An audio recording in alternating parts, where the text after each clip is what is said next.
Trying to get a good thumbnail. Okay. Sorry about that. I always have a messed up thumb. I bet that's not even long enough to get a good thumbnail. Okay, anyway. So, I gotta make myself laugh to keep from crying here, you guys. I made 5 picks on last night's. We are here for my recap of last night's UFC fight night from Fight Island. And first up, I told you it's not some big names on the card, that we would see some good fights though, and we did. It was a great card, awesome finishes, awesome submissions. So if you haven't checked it out, please check out last night's card on Fight from Fight Island. And we actually saw a new champion as well. So we saw a belt here. So again, totally worth it. Great event. Please check it out. Now, I made 5 picks, all on the main card, and I didn't get 1 pick. Not 1 pick. I was not expecting this. Some of the picks I'd lost I thought were pretty solid. There was 3 fights in particular that were very frustrating for me to watch me lose those. I was on a roll. I had 1 miss in one event, 1 miss in the other event, and then I got all of the fights on the other. I was on a roll. I didn't get any picks. So let's go ahead and get into it. So just know I didn't get any picks. Okay. First up, this was one of the frustrating fights for me to see. But we did see a unanimous decision in favor of Askarov. He defeated, I just blanked on his name because you frustrated me so much. I'm trying to get it right now. Completely. Oh, Pantoja. Whew, Alexandre Pantoja. Okay. Frustrated me out of even my words here. I can't even speak. So anyway, he frustrated me from minute 1. As soon as this fight started, again, it's a unanimous decision in favor of Askar, who I like though, by the way. But you know that he's primarily a wrestler. He's also deaf, by the way, which I do think is going to be a disadvantage at some point, not being able to hear your corner, not being able to hear where you're at in the round when you can't look at the clock. So we'll talk about that in the comments. What do you think about being deaf inside of the octagon?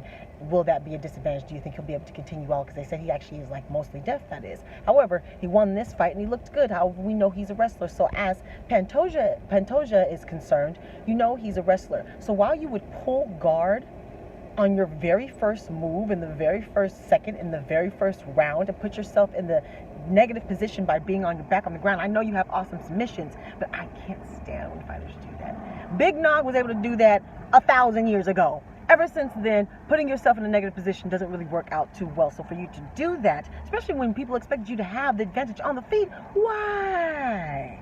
And then you stayed there, getting your butt, getting punched on, carrying his weight, draining that energy. I'm not going to say it was complete ground and pound, but you were carrying that energy there, carrying that weight, losing your energy, your gas tank.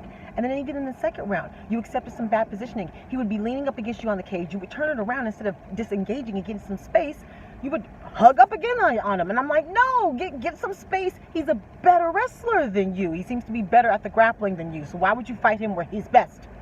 So it's very frustrating.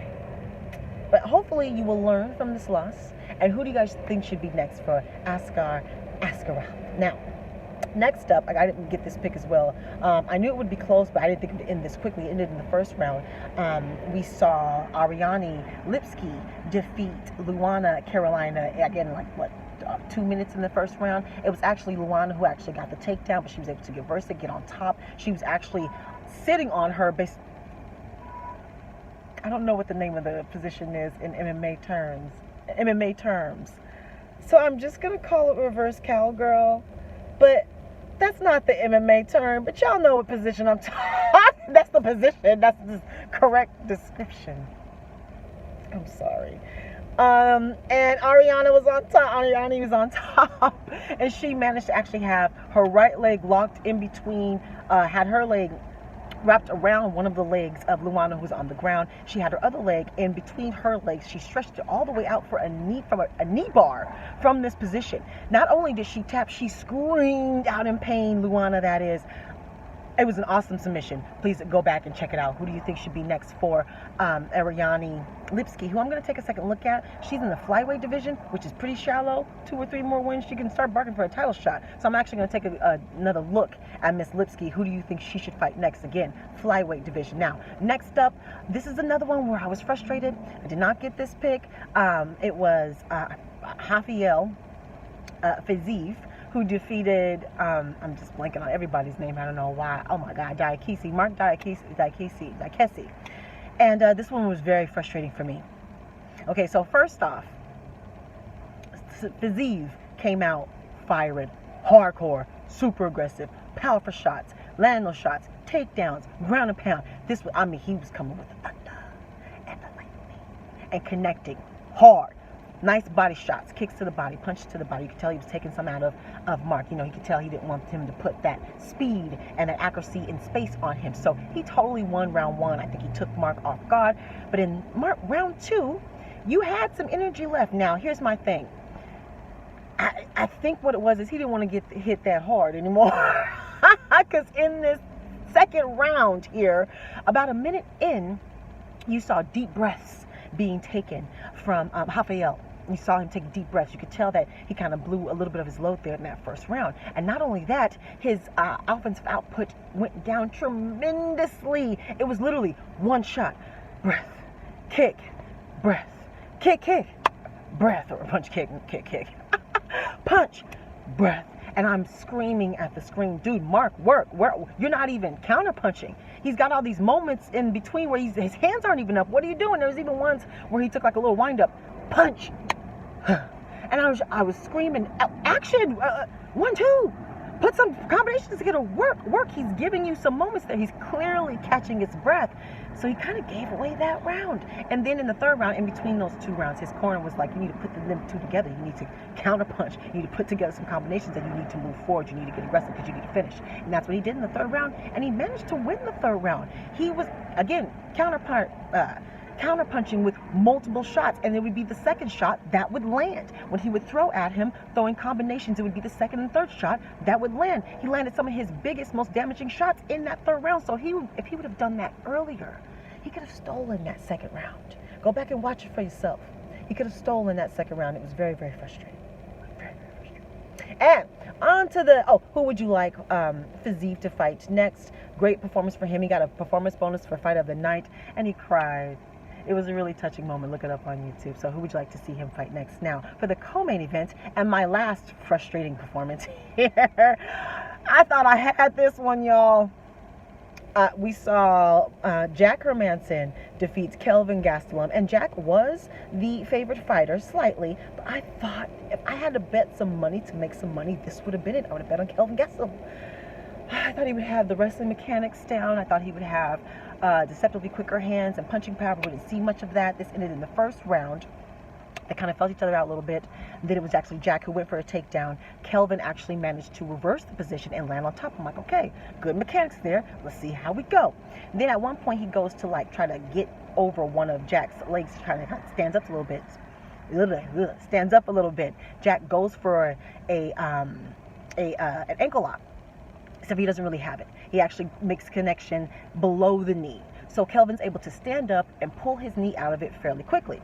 Goes back into his guard. Pulls the same thing seconds later. This time when he pulls out, though, or tries to stand up to try to pass the guard, Jack clamps down on his leg and he's above the knee. Which means you can't just stand up and pull your leg out of it.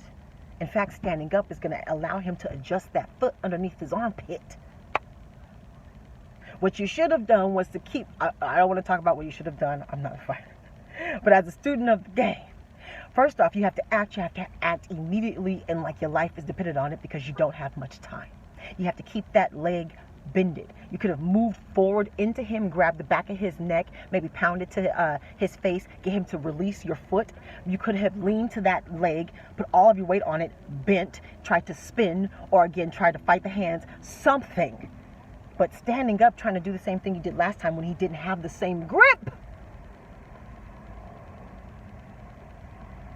And even you admitted you were embarrassed and that you made a foolish mistake. Now, I don't want to take anything away from Jack.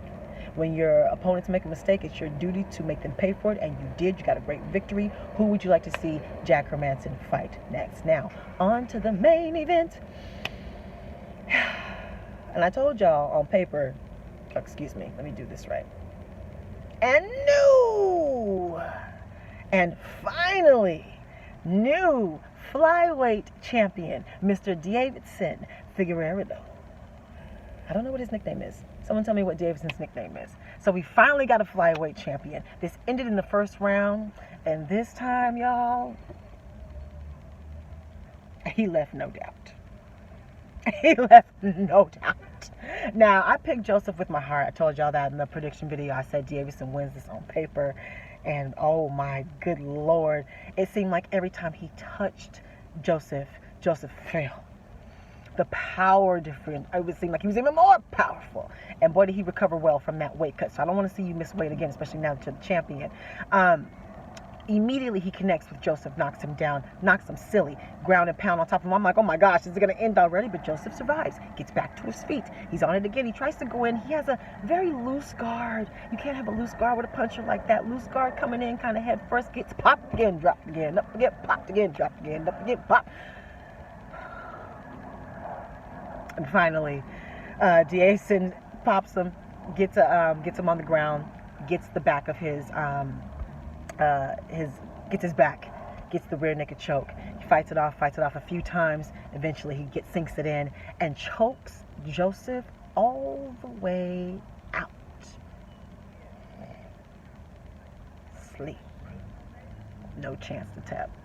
And Joseph was really emotional in his post-press conference. He said, this might be one of my final shots. He's like, I've died in there before. I just died again. And he talked about, how his wife's been there the whole time and everything. Check it out. And, but I have to say, as a lover of the drama, this puts the flyweight division right back in the mix. And it feels like the boogeyman reached up from underneath the earth and all of these little good guy flyweights and snatched that belt. And it's like, what? That's what it feels like. Deiveson got back on the mic. He talked about I'm even faster. He was even slower than I thought. Send me whoever's next, but make sure they're on my level because I'm the best. He's an exciting champ. An exciting champ, whether you like him or not. And it's a shot of energy that I think the flyweight division really needed. So who do you think should be next for Deiveson? I say send up whoever. Let him knock him down, boogeyman. All right. Again. It was a great event. Check it out. Even though I didn't get any of my picks. Let me know what you thought about all of the entire event. Even the prelims were actually pretty good as well. Let me know how you did all your picks. Any injury updates? What do you think should be next for Joseph? Who should be next for Deiveson? What do you think about those controversial fights that frustrated me, like I said? And follow me on Facebook, Twitter, and Instagram. I'm on Snapchat now. Subscribe, like, talk to me. Take care. And goodbye. Good thumbnail. All right.